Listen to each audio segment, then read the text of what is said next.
So, hi everyone. Thank you for the warm introduction. It's very exciting to be here and talking to you all. I guess I'll just dive right into this. So, as leaders in engineering, we all share some common goals. We want to focus on high impact work and build the trust and influence to actually get it done. We want people to feel comfortable coming to us with their problems and their ideas, asking questions, and sharing their honest opinions with us. And ultimately, we want our teams to be happy and insert your OKR here. So that all sounds well and good, but realistically, so many things get in the way and make it harder for us to accomplish these goals. So maybe you've noticed that your team doesn't always ask for help, or that it takes a long time for concerns to be raised if they're even brought up at all. Or maybe you've been told that other developers find you intimidating, and that they don't feel like they can disagree with you. Or maybe you've noticed that there's a lot of communication happening in back channels, and it doesn't seem like people are openly sharing their ideas and their feedback.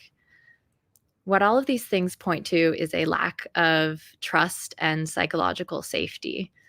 We can't accomplish our goals without creating a psychologically safe space for our teams.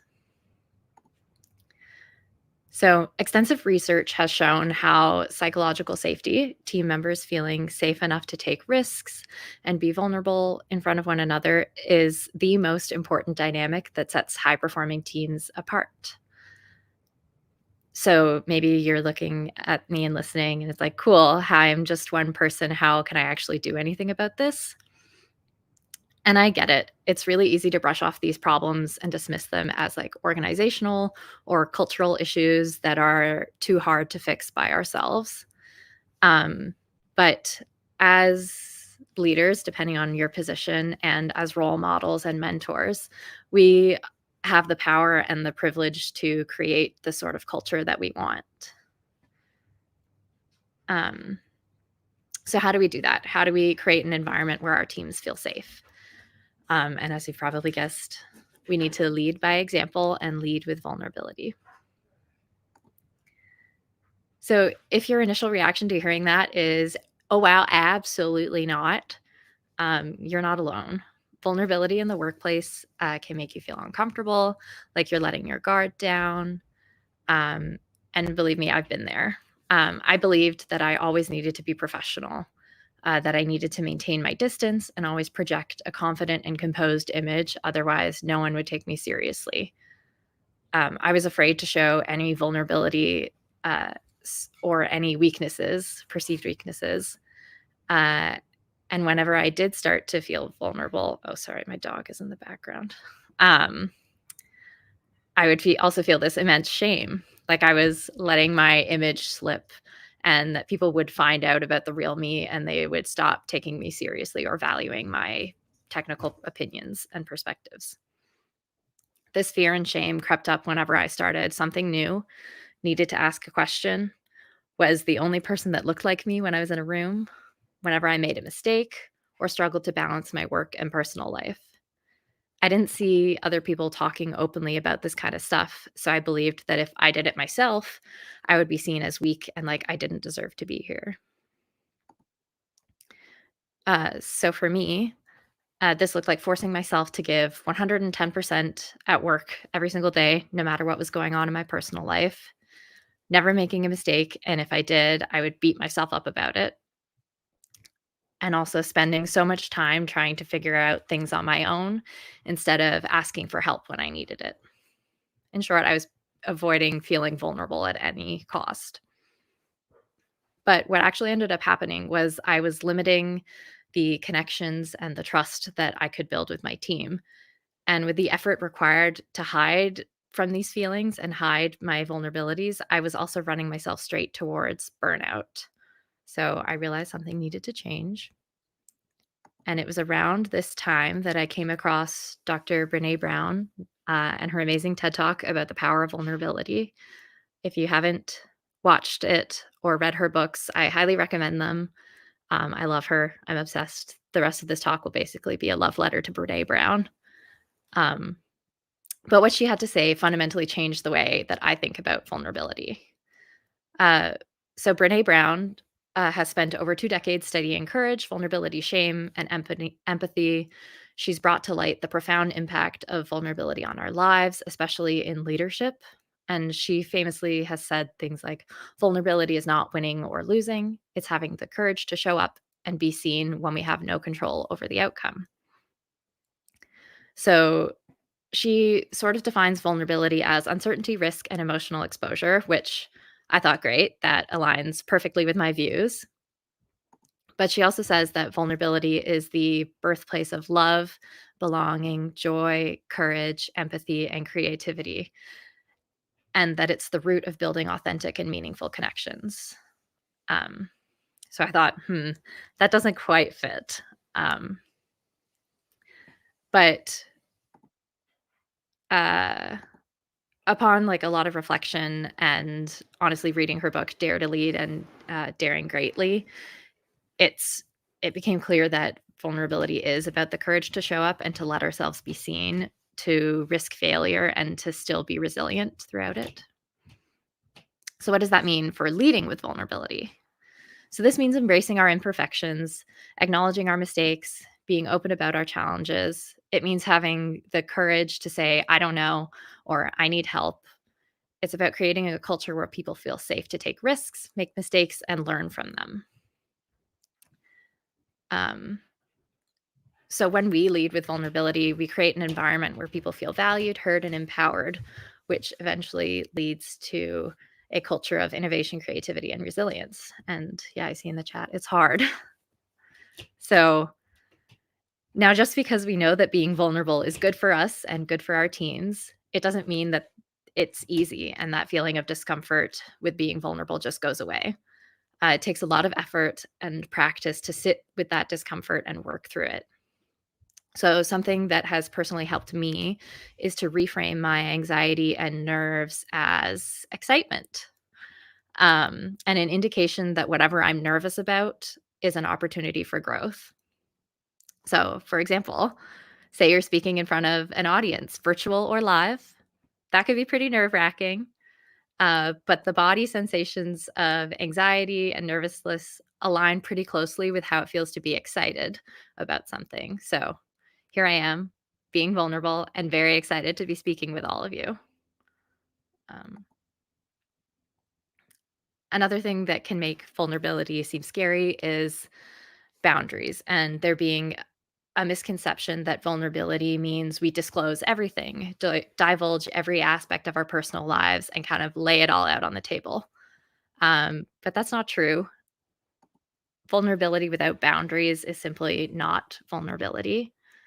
So, boundaries are the limits we set for ourselves and others, and they're about understanding what's okay and not okay for us.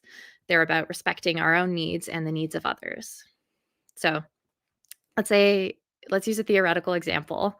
Say you're a senior leader at your company and someone on your team is coming to you expressing concerns about like the stability of the tech industry. Imagine you reply to them, "Let me be vulnerable. I'm freaking out. I've never experienced a downturn and I'm scared we're all going to get laid off." So, like, while those are valid feelings, saying it like that is oversharing. It's not only unfair, it's likely going to scare that person that came to talk to you. If you do genuinely feel that way, you should absolutely share it with someone. But uh, in this case of being the leader, you probably don't want to share that level of detail with people who are looking to you as a source of stability and guidance. So instead, you can validate their concerns, tell them that you feel a similar way, but set the boundary of it's not appropriate to overshare and dump your concerns on this person who came to you for help and support. Um, but you can say, I've never been through something like this. And I feel a similar way to you. If you are feeling overwhelmed, please come talk to me one on one and we can go through this more together. Vulnerability is not about oversharing or dumping your feelings on someone. We need to think about why we're sharing and with whom. Is the sharing going to move your work, connection, or relationship forward? Or is it just going to make you feel better in the short term? So, Hopefully, by this point, I've convinced you and you're ready to go forth and practice vulnerability. As promised, I'll share some strategies and tips to get you started. So I tried to come up with a nice acronym, but the best I have for you is ASDF. Um, so A, admit what you don't know. If you pretend like you know everything, you're closing the door to curiosity and continuous learning and signaling to your team that perfection is expected. Being vulnerable means we ask questions when we don't know something, we ask for help when we need it, and we say no when something doesn't fit with our time, energy, or values. And we don't blame people when mistakes are made. So, an example of this is, say your team uses an acronym all the time. You don't know what it means, but you've used it in conversation several times. You can go on continuing not to know what it is. My acronym is ASDF. Yes, using acronyms as my example for something is probably not the best, but thank you for asking. Um, so the worst that can happen is they just tell you what it is, or maybe they don't actually know what the acronym stands for either, and then you all learn something together. S, so share. Share when you're struggling. It's okay to talk to your team about things you're struggling with, whether it's a specific project, a personal issue, or something else. It's important to be honest about what you're going through, and you can do this while respecting your boundaries and not disclosing every detail. You don't need to go into the nitty-gritty details with everyone, but if you have a trusted team member, you can share more with them. So, for example, if you have something going on in your personal life that's making it really hard for you to focus, instead of suffering in silence and having it negatively impact your work, you can have the courage to be vulnerable and talk to your team and say something like, "Hey, I have something going on in my life and I'm struggling with, and I wanted you to know these are some ways that I need help from you, but I may also need to take some time off." And then to your manager or whoever is a trusted colleague or mentor, you can give more details if you're comfortable. D, develop an awareness of how vulnerability feels. So start by understanding yourself and your emotions and your reactions. Self awareness is the first step towards vulnerability because you can't be open about your feelings if you don't understand them yourselves. So, this one feels the most like a therapy exercise, but check in with yourself and allow yourself to really feel your feelings and what comes up when you're being vulnerable. Finally, F, find a friend to practice with. So being vulnerable is intimidating. And the best advice I can give to you is to practice with someone you already trust. This could be your manager, a mentor, or a trusted friend. Being the first to be vulnerable can feel like taking a leap of faith, but the more you practice, the more comfortable you will get with it. Start with small disclosures to build a foundation of trust and gradually share more and more as your comfort increases. So I'd like to leave you with another quote by Brené Brown. Trust is earned not through heroic deeds or even highly visible actions, but through paying attention, listening, and gestures of genuine care and connection. Remember, vulnerability is not a sign of weakness, but a measure of courage. It's about showing up and being seen in all our authenticity. So, by practicing vulnerability at work, you give others the permission to open up and be vulnerable too, ultimately creating a psychologically safer space for our teams. If we want to foster healthy debate, for people to share their ideas, seek feedback, and ask for help, we need to lead by example and lead with vulnerability. Thank you. I think that I will stop sharing my screen now, or I'll leave this up. And we have about 5 minutes left, I think, so I can have some time to answer questions. And there is a question in the chat. Well, not in the chat, in the Q&A box. So if you have any questions, you could please type them in there. What was the name? I think there's one on screen that's I maybe shared with everybody. What was the name of that TED Talk person that I mentioned? It's Brené Brown. I'll share the specific TED Talk in the chat, I think. And then how do I do this? Okay, there's a question from Cynthia in the Q&A, I think. Yeah. I agree showing vulnerability is being authentic. Thank you for a great talk. Have you dealt with a coworker that saw you as weak and tried to take advantage of it when you're showing vulnerability? How do you think one should handle it? That's a good question. I think I've been fortunate enough to work with people that haven't done this. Um, although I think early on in my career, before I had the title of like staff developer, um, it was anytime I shared a concern, I was always a lot more anxious about it being perceived poorly. Um, but I think the practice is you don't have to be vulnerable with absolutely everyone. You can work and build up slowly. Like you find a trusted mentor or a sponsor that you can work with, and share these things and concerns.